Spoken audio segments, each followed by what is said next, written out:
London আলোয় মোড়া এক শহর, যেখানে প্রতিটা সকাল শুরু হয় তাড়াহুড়ো দিয়ে আর প্রতিটা রাত শেষ হয় ক্লান্তির নিঃশ্বাসে। কিন্তু আজ আমি সেই শহর ছেড়ে বেরিয়ে পড়েছি শুধু ভ্রমণে নয়, এক অনুভূতির খোঁজে। আজকের গন্তব্য পিক ডিস্ট্রিক্টের স্ট্যানহেঞ্জ, একটি জায়গা যেখানে পাথর ইতিহাস বলে। এখানকার বাতাসে আছে এক অদ্ভুত স্বাধীনতা, এখানকার নীরবতায় আছে এক গভীর শব্দ, আর এখানকার দৃশ্যে আছে এমন এক সৌন্দর্য যা ক্যামেরা ধরা যায় কিন্তু অনুভূতিতে আরও গভীর। কেউ কেউ এখানে এসে থাকেন ট্রেকিং করতে, কেউ আসে সূর্যোদয় দেখতে, আর কেউ আসেন নিজেকে খুঁজে পেতে। শোনা যায় এই পাহাড়ের সৌন্দর্য অনুপ্রাণিত করেছিল সাহিত্যিককেও। আর আজ সেই গল্পের পথ ধরে আমিও পৌঁছে গেছি বাস্তবের এক সিনেমার সেটে। আজকের গল্পে থাকছে লন্ডন থেকে পুরো জার্নি, রাস্তার গল্প, ট্রাভেল টিপস, লুকানো সৌন্দর্য, আর এমন কিছু মুহূর্ত যা হয়তো তোমাদেরকেও ব্যাগ গুছিয়ে বেরিয়ে পড়তে বাধ্য করবে। তাহলে বসে পড়ো, হেডফোন লাগাও, কারণ আজকের এই জার্নি শুধু স্ট্যানহেঞ্জ পর্যন্ত নয়, আজকের জার্নি নিজের ভেতরে শান্তির দিকে। চলো শুরু করি তাহলে। সবার আগে আমি তোমাদের ভ্রমণ সঙ্গী সায়ক সবাইকে জানাই ভ্রমণ আড্ডা ব্লগের নতুন এক গল্পে স্বাগত। ঘড়ির সময় বলছে ঠিক সকাল 6:40। বাইরে তখনও প্রচণ্ড কুয়াশা, আর এই কুয়াশার মধ্যে আমি বাড়ি থেকে বেরিয়ে পড়লাম, কারণ আর যে দেরি করার উপায় নেই, আমাকে পৌঁছতে হবে সেন্ট প্র্যাঙ্কাস ইন্টারন্যাশনাল। আমি যেখানে থাকি সেখান থেকে ওটা যেতে মোটামুটি 1 ঘন্টা 10 মিনিট মতো সময় লাগবে, আর আমার ট্রেন সেখান থেকেই 8:02 EMR। যে ট্রেনের করে আমি যাব সেন্ট প্র্যাঙ্কাস ইন্টারন্যাশনাল থেকে শেফিল্ড, আর শেফিল্ডে গিয়ে করতে হবে একটা ট্রেন চেঞ্জ আমার গন্তব্যে পৌঁছানোর জন্য। এই ট্রেনের ভাড়া পড়েছিল 68 পাউন্ড, ওপেন রিটার্ন ছিল ট্রেন টিকিটটা। সেন্ট প্র্যাঙ্কাস ইন্টারন্যাশনালে পৌঁছে সবার আগে আমার যেটা চোখে পড়লো ইউরোস্টার, ওই যে দাঁড়িয়ে আছে, ওটা হচ্ছে ইউরোস্টার, যেটা সোজা লন্ডন থেকে প্যারিস যায়। আর ইতিমধ্যে এদিকে আমার ট্রেনের প্ল্যাটফর্ম অ্যানাউন্সমেন্ট হয়ে গেল। আমি সেখানে গিয়ে ট্রেনে চেপে বসলাম। সময় বলছে ঠিক 8:02 এক্স্যাক্ট টাইমে আমার ট্রেন ছেড়ে দিল সেন্ট প্র্যাঙ্কাস ইন্টারন্যাশনাল থেকে। এবারে 2 ঘন্টার লম্বা একটা জার্নি, তারপরে আমি পৌঁছবো আজকের প্রথম ডেস্টিনেশন শেফিল্ড।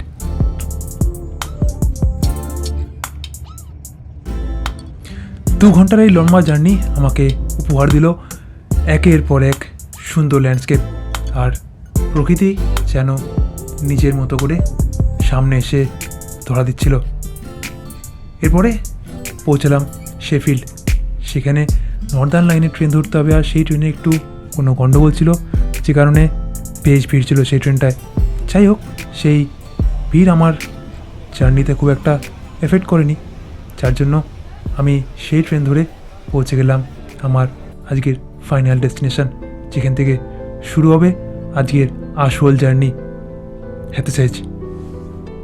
প্ল্যাটফর্মের বাইরে বেরোতেই একটা ছোট ম্যাপ দেওয়া আছে, যেটা থেকে মোটামুটিভাবে গ্রামের একটা আইডিয়া পাওয়া যেতে পারে।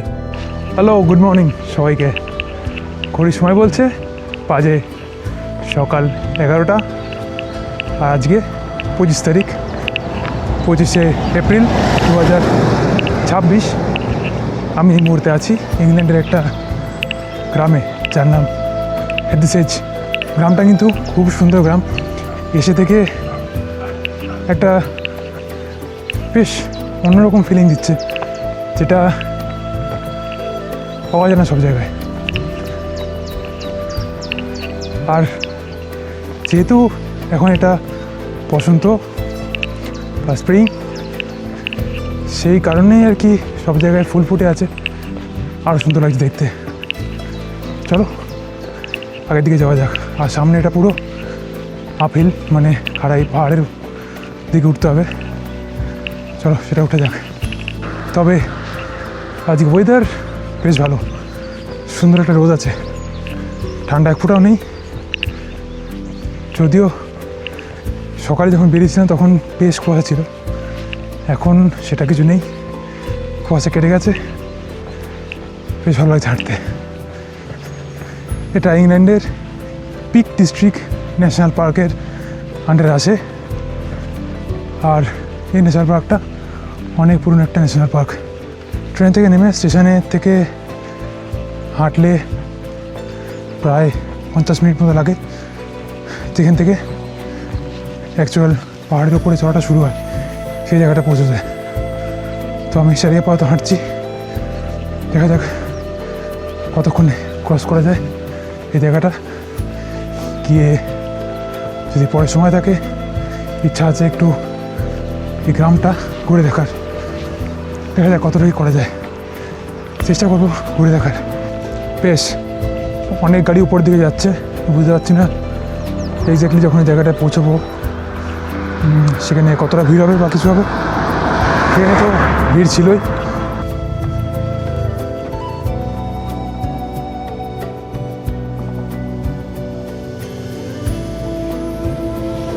এই শুরু হচ্ছে আমার এখান থেকে পাহাড়ের উপরের দিকে চড়া।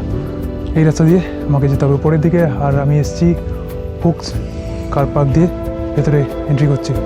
চলো দেখা যাক উপরে উঠে কতটা কি সুন্দর, কারণ বেশ কিছু সুন্দর এখানে ফটো লাগানো আছে দেখলাম।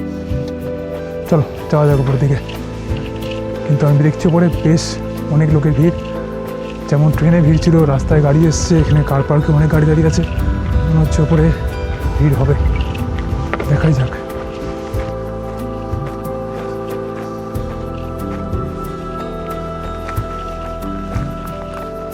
আমি যদি এই ডান দিকে রাস্তা দিয়ে উপরে উঠে যাই, তাহলে দিকে হচ্ছে রক ক্লাইম্বিং প্র্যাকটিস করাচ্ছে, তাই জন্য উপরে অনেকটা ভিড় লাগছিল।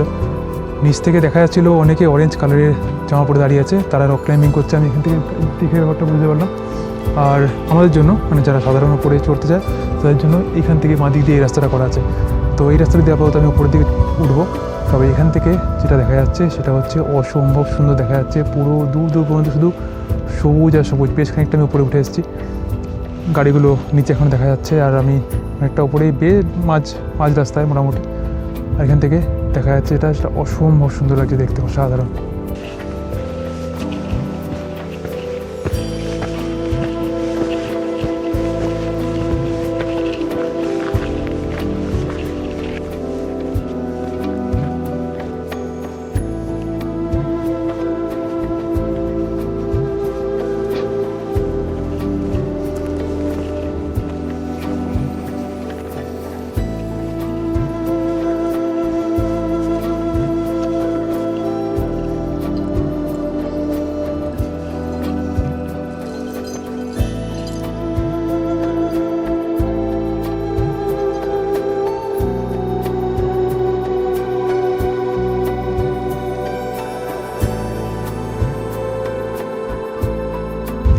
এতক্ষণ তো হাওয়া দিচ্ছিল না, এবার প্রচণ্ড হাওয়া দিচ্ছে এখানে। আর এই হাওয়ার চোটে এখন প্রবলেম হচ্ছে, এখানে কোথাও গিয়ে একটা দাঁড়ানো যাচ্ছে না।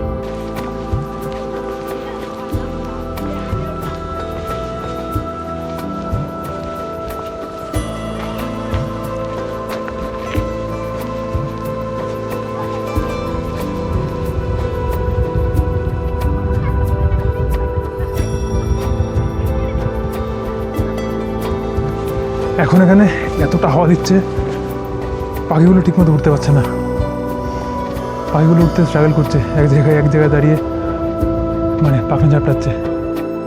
প্রায় 320 মিলিয়ন বছর আগে তৈরি হওয়া এই বিশাল গ্রিটস্টোন ফ্লিক আজও দাঁড়িয়ে আছে সময়ের সাক্ষী হয়ে। কত ঝড় গেছে, কত ঋতু বদলে গেছে, কত মানুষ এসে গেছে, কিন্তু এই পাহাড় রয়ে গেছে একইভাবে মাথা উঁচু করে।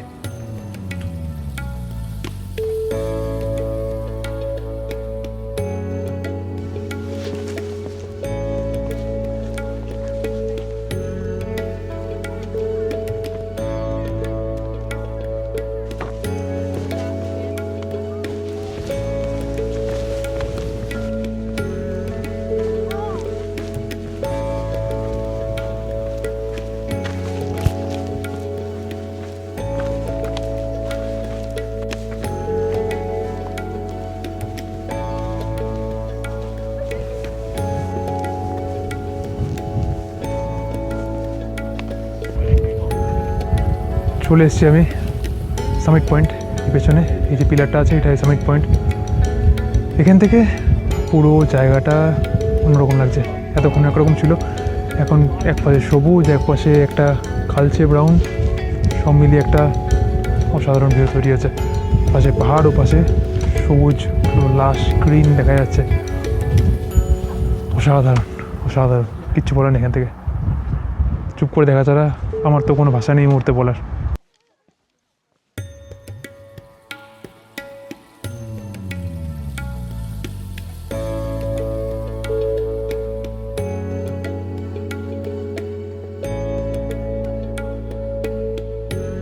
এই জায়গাটাই হচ্ছে রক ক্লাইম্বিংয়ের শুরু। আসার সময় যেটা দেখলাম সেই জায়গাটায় ঘুরে ঘুরে এসেছিলাম এখন আমি। এখানটায় হচ্ছে রক ক্লাইম্বিংগুলো, যেখান থেকে লোকেরা প্র্যাকটিস করে, খুব একটা নতুন কেউ এখান থেকে করতে পারেন। এবার নিচে নেমে যাওয়ার পালা। চলো নিচের দিকে যাওয়া যাক। তবে নামাটা বেশ ডিফিকাল্ট, কারণ বেশ খাড়াই উপর এই নামা এই সময়টা। চলো আগে নামা যাক নিচের দিকে।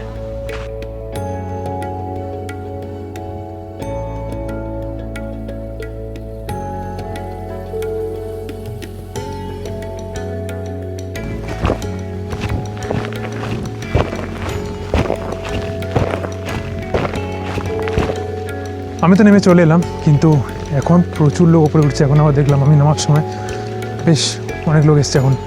যেহেতু আজ একটা খুব সুন্দর সানি ডে, সেই জন্য মনে হয় লোকেরা দেরি করে আসছে। আর যেহেতু এখন অন্ধকারও অনেক দেরি করে হয়, প্রায় 8টার পরে অন্ধকার হয় এখানে, তো এখন থাকা যেতেই পারে অনেকক্ষণ।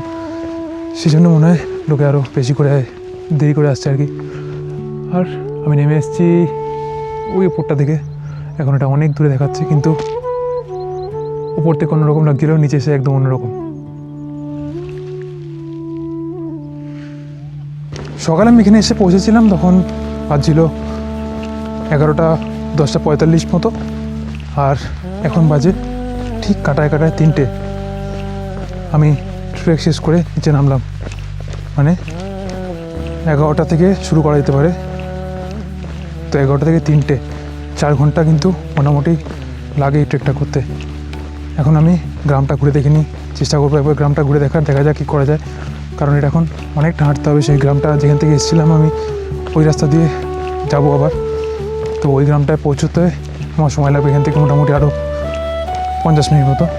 দেখা যাক ততক্ষণে কী অবস্থা হয়। এবার বলি, এই ধরনের ট্রিপ করতে গেলে কি করণীয়। আমার হাতে সময় কম ছিল, আমি একদিনে কমপ্লিট করেছিলাম। তোমাদের সময় থাকলে অবশ্যই একদিন রেস্ট নিয়ে সেকেন্ড ডে এই ট্রেকটা কমপ্লিট করার চেষ্টা করো। দুদিনে করলে চাপটা কম হয়। এখানে আশেপাশে থাকার অনেক জায়গা আছে, তোমরা একটু গুগল সার্চ করে নিও, তাহলে অবশ্যই পেয়ে যাবে কোথায় থাকতে হবে বা তোমাদের বাজেট অনুযায়ী একটা স্টে। আর খাওয়া দাওয়া অবশ্যই ক্যারি করবে। খাওয়া দাওয়া কিন্তু এখানে কিচ্ছু পাওয়া যায় না। আমি এই ভুলের কারণে প্রায় সারাদিন না খেয়ে কাটাতে হয়েছিল। আমার কাছে জাস্ট কয়েকটা প্রোটিন বার ছিল বলে রক্ষা পেয়েছিলাম, না হলে কিন্তু কোনো খাবার এখানে পাওয়া যায় না। এই মুহূর্তে আমি চলে এসেছি গ্রামের একদম ভেতর দিকটায়, কিন্তু আমার গন্তব্য হচ্ছে ওই চার্চটার দিকে। দেখা যাক, চার্চটা মনে হয় না এখন খোলা আছে। 3:30 প্রায় বাজে, 3:15 বাজে। তো দেখা যাক এখন চার্চটা ভেতরে যাওয়া যায় কি না। যাওয়া গেলে ভালো, না যাওয়া গেলে আর হলো না। মনে হচ্ছে চার্চ বন্ধ হয়ে গেছে, এখন অনেক দেরি হয়ে গেছে আমার আসতে। তো চলো কি দেখা যাক। এই হচ্ছে চার্চ যাওয়ার রাস্তা। মেন রোড থেকে জাস্ট ডান দিকে ঢুকে পড়লাম। সে জায়গায় লেখা ছিল চার্চ পিস হয়ে বলে, সেখানটায়। চলো কি দেখা যাক এবার। চার্চে বহু লোক যাচ্ছেন, তো মনে হয় খোলা থাকলে থাকতে পারে। দেখছি।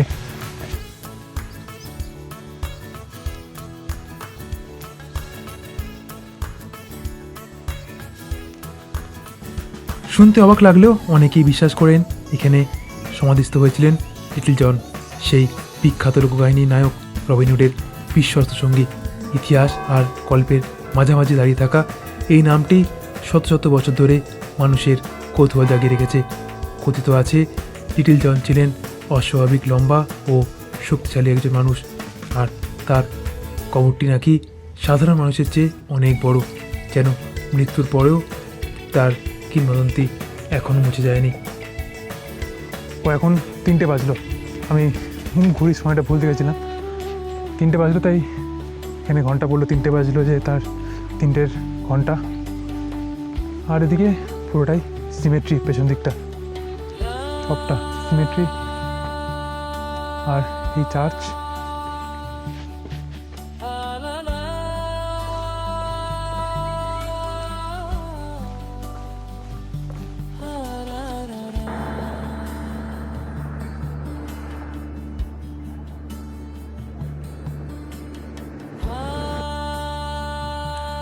সকাল 6:40 সেই কুয়াশাচ্ছন্ন লন্ডন থেকে শুরু হয়েছিল আজকের দিনটা। তখন হয়তো বুঝিনি কয়েক ঘন্টার এই পথ আমাকে এত বড় একটা শিক্ষা দিয়ে যাবে। জীবনে আমরা অনেক সময় ভাবি সঠিক সময় এলে শুরু করব, সব কিছু ঠিক হলে বের হব, সাহস পেলে স্বপ্ন দেখব। কিন্তু সত্যিটা হলো সঠিক সময় নিজে থেকে আসে না, তা তৈরি করে নিতে হয়।